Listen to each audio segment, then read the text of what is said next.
Everyone, Radhe Radhe সবাইকে। হরে কৃষ্ণ, জয় শ্রীকৃষ্ণ। আশা করছি তোমরা সবাই খুব ভালো আছো। আমি খুব ভালো আছি। চলে এলাম তুলসী গপু চ্যানেল থেকে ছোটখাটো মিষ্টি ভিডিও নিয়ে। সবাইকে জানাচ্ছি গুড মর্নিং, শুভ সকাল। এখন কটা বাজে জানো? আমি কিন্তু পাক্কা 2:15 ঘুম থেকে উঠেছি। সবাই 2টোতেই উঠে গেছে। আমার ঠাম্মি তো একটু আগেই উঠেছে। তো 2টো নাগাদ উঠে আমি কিন্তু ফোনটা আগে চার্জে দিয়ে তবে কিছু করে আমি 8 ঘন্টা 20 মিনিট মতো শুয়েই ছিলাম। তারপর উঠে একদম ব্রাশ ট্রাশ করে ফ্রেশ হয়ে ড্রেস চেঞ্জ করে চুলটা বেঁধে জাস্ট মেকআপ কিছুই করিনি, লিপস্টিকটা পরে ব্যাস বেরিয়ে পড়েছি। কানেরটা পরলাম, ওয়াচটা পরলাম, বেরিয়ে গেলাম। তারপরে যেগুলো কম্বল কাঁথা ফাতা গুলো ছিল সেগুলো গুছিয়ে গাছিয়ে ওখানে জমা দিয়ে তারপরে কিন্তু আমি লাগেজ ভ্যাগেজ নিচে নামিয়ে নিয়ে এসে বাড়ি এসে দাঁড়ালাম। তখনও কিন্তু দাদাই ওখানে গিয়ে কথা বলছিল।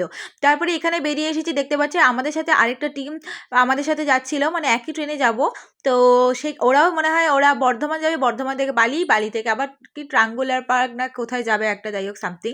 তো তোমরা জেনে থাকলে অবশ্যই বলো এরকম কোনো জায়গার নাম আছে কিনা, ঠিক আমার মনেও নাই, ঠিক আছে ভুলও হতে পারে। এদিকে অটো পেয়ে গেছিলাম, অটোতে উঠে পড়লাম, 20 টাকা করে ভাড়া পড়লো, মানে 20 টাকা করে ভাড়া পড়লো। তো এই ওখান থেকে আমরা এলাম বদ্রীনাথ ধামে। বদ্রীনাথ যে স্টেশনটা আছে ওটাতে এসে দেখতে পাচ্ছ এখন বেজে গেছে 3টে। তো তাই যে আমরা এসেছি যখন তখনই বাজে 3টে। তো স্টেশনে মিনিমাম 3:35 অবধি আমরা বসেছিলাম। 3:40 নাগাদ ট্রেন দিল, কিন্তু ট্রেনটা ছাড়লো হচ্ছে ধরো ওই 4টে নাগাদ। তোমরা এটা কিন্তু বদ্রীনাথ ধাম থেকে পেয়ে যাবে। আর সৎসঙ্গের থেকেও কিন্তু একটা স্টেশন আছে, তো ওখান থেকেও পেয়ে যাবে। কিন্তু তোমার একটাই প্রবলেম, তোমার ডাইরেক্ট টিকিট কাটতে পারবে না, ওটা জেসিডি অবধি টিকিট কাটতে পারবে। তাই জন্য আমরা করলাম যে বদ্রীনাথ ধাম থেকে উঠবো, কিন্তু আমরা ডাইরেক্ট টিকিট কাটবো ওই কারণে। তারপর ট্রেনে ওঠার পর বেশি ভিড়ও ছিল না।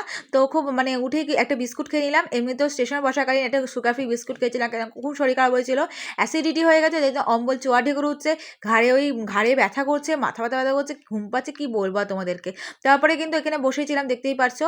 তো এই যে দেখতে পাচ্ছ বাইরেটা তোমাদের সাথে একটু দেখাচ্ছে, এখনো কিন্তু আলো ফোটেনি বাইরে।